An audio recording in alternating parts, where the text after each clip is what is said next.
Hi hello வணக்கம் welcome to Deepa Venkat explores. இன்றைக்கி வந்து நம்ம என்ன பார்க்க போகிறோம் அப்படின்னா சப்பாத்தி பூரிக்கு ஒரு ரொம்பவே சூப்பரான ஒரு வெஜிடபிள் குருமா தான் வந்து நம்ம பார்க்க போகிறோம். எப்படி செய்யலாம் அப்படின்னு சொல்லிட்டு வீடியோக்குள்ளே ஸ்ட்ரைட்டாக போயிடலாம். உங்கள்கிட்ட என்ன வெஜிடபிள்ஸ் இருக்கோ அதை வந்து நீங்கள் கட் பண்ணி எடுத்துக்கோங்க. கேரட், பீன்ஸு அந்த மாதிரி என்ன இருக்கோ அதை வந்து நீங்கள் கட் பண்ணி எடுத்துக்கோங்க.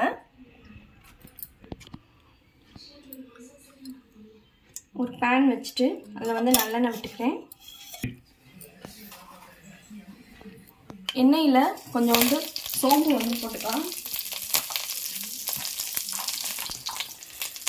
இப்போ நறுக்கி வச்சுருக்க வெங்காயம் இதோடு சேர்த்துக்கலாம். அது கூடவே வெள்ளைப்பூடு பல்லையும் ஒரு 5-6 இதோடு சேர்த்துக்கிறேன். இதோட 2 பட்டை, 2 கிராம்பு, இந்த ஸ்டார் இதையும் இதோட போட்டு கொஞ்சம் நேரம் ஃப்ரை பண்ணலாம். அதோட ஒரு கொத்து கருவேப்பிலை, ஒரு பச்சை மிளகா கீறினது இதையும் சேர்த்து கொஞ்சம் நேரம் வதக்கிட்டு அதோட இஞ்சி பூண்டு பேஸ்ட்டு ஒரு ஸ்பூன் வந்து சேர்த்துக்கணும்.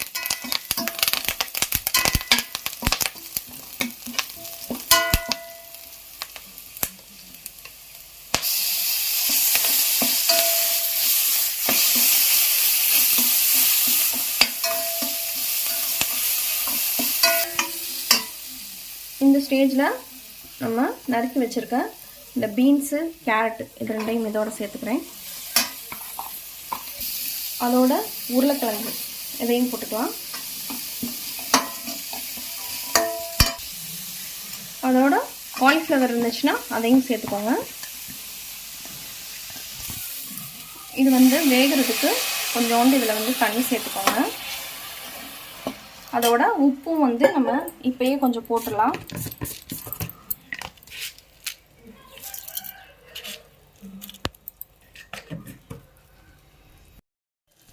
காயெல்லாம் கொஞ்சம் நேரம் வந்து வேகட்டும். ஒரு 10 நிமிஷம் வந்து லோ ஃப்ளேமில் மூடி போட்டு இதை வந்து வச்சிடலாம்.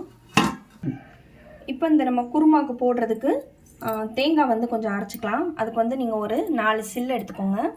உங்களுக்கு வந்து உரப்பு வேணும் அப்படின்னா காரத்துக்கு பச்சை மிளகா வந்து சேர்த்துக்கோங்க. வேணாம் அப்படின்னா தேவையில்லை. 2 கிராம்பு வந்து போட்டிருக்கேன். பட்டை 2 சேர்த்துக்கோங்க. போட்டு இதை வந்து கிரைண்ட் பண்ணி எடுத்துக்கலாம். இதோட ஒரு ஸ்பூன் கசகசா வந்து சேர்த்துக்கிறேன். 2 முந்திரி பருப்பு இருந்தாலும் சேர்த்துக்கலாம், ரொம்ப நல்லாயிருக்கும்.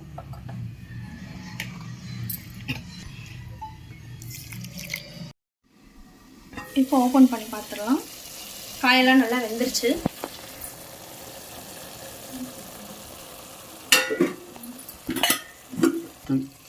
இப்போ ஒரு தக்காளி நறுக்கி வச்சிருக்கத இதில் வந்து சேர்த்துக்கலாம்.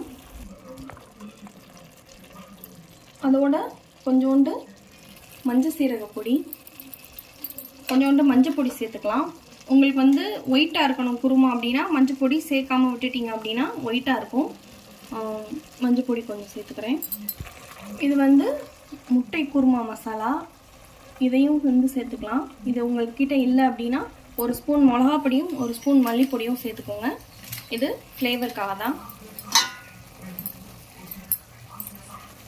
ஒரு 2 நிமிஷம் இது வந்து வதங்கட்டும்.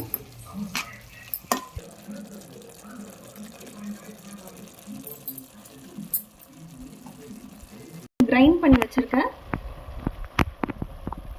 இந்த தேங்காயை இதோட வந்து சேர்த்துடலாம்.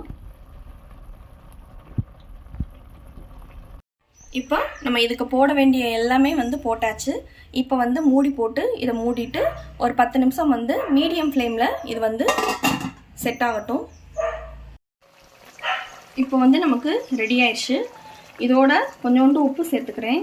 நம்ம வந்து வந்து வெறும் காய்கறிக்கு மட்டும்தான் போட்டிருந்தோம். அதனால் உப்பு வந்து இதோட சேர்த்துட்டு மல்லித்தலை போட்டு இதை வந்து இறக்கிடலாம். அவ்வளோதான், ரெடி ஆயிடுச்சு நம்மளோட வெஜ்ஜு குருமா.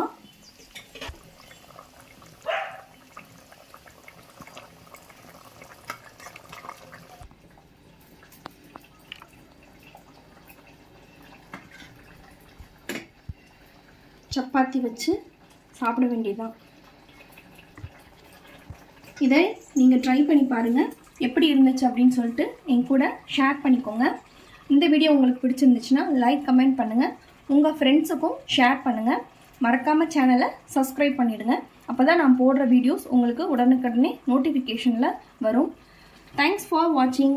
மீண்டும் ஒரு அமேசிங்கான வீடியோவோட அடுத்து உங்களை சந்திக்கிறேன்.